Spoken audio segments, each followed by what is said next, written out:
ഭൂപതിവ് നിയമ ഭേദഗതിയിൽ ചട്ടനിർമ്മാണം അന്തിമഘട്ടത്തിലേക്ക് നിയമവകുപ്പ് പരിശോധന തുടങ്ങി. പട്ടയഭൂമിയിലെ വീടുകൾ ഫീസില്ലാതെ ക്രമപ്പെടുത്തിയേക്കും. വാണിജ്യ കെട്ടിടങ്ങൾക്ക് സ്ക്വയർ ഫീറ്റ് കണക്കാക്കിയാണ് ഫീസ്. പട്ടയഭൂമിയിലെ ക്വാറികൾ സർക്കാർ ഏറ്റെടുത്ത് പാട്ടത്തിന് നൽകും.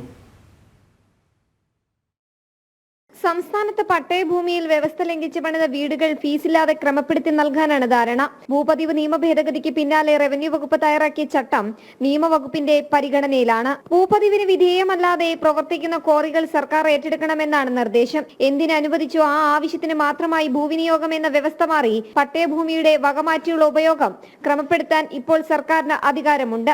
സമയപരിധിയും നിയമലംഘനങ്ങളുടെ സ്വഭാവവും പരിഗണിച്ച് വിശദമായ ചട്ടരൂപീകരണമാണ് പരിഗണനയിലുള്ളത്. ലാൻഡ് റവന്യൂ കമ്മീഷണറുടെ നേതൃത്വത്തിലുള്ള സംഘം തയ്യാറാക്കിയ നിർദ്ദേശങ്ങളിൽ മുഖ്യമന്ത്രി നേരിട്ട് വിളിച്ച അവലോകന യോഗത്തിന് ശേഷമാണ് കരട് ചട്ടം നിയമവകുപ്പിന്റെ പരിഗണനയ്ക്ക് എത്തിയിട്ടുള്ളത്.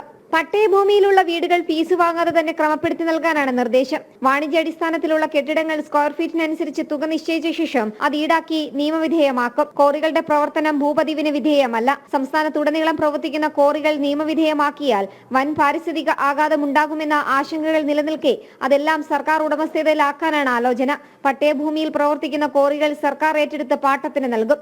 പാരിസ്ഥിതിക പ്രത്യാഘാതം മുതൽ പലതരം കോടതി വ്യവഹാരങ്ങൾക്ക് വരെ വ്യവസ്ഥകൾ വഴിവെച്ചേക്കുമെന്നിരിക്കെ നിയമവകുപ്പിന്റെ സൂക്ഷ്മ പരിശോധനയ്ക്ക് ശേഷം എത്രയും പെട്ടെന്ന് ചട്ടം പുറത്തിറക്കാനാണ് സർക്കാർ നീക്കം. ജനം, തിരുവനന്തപുരം.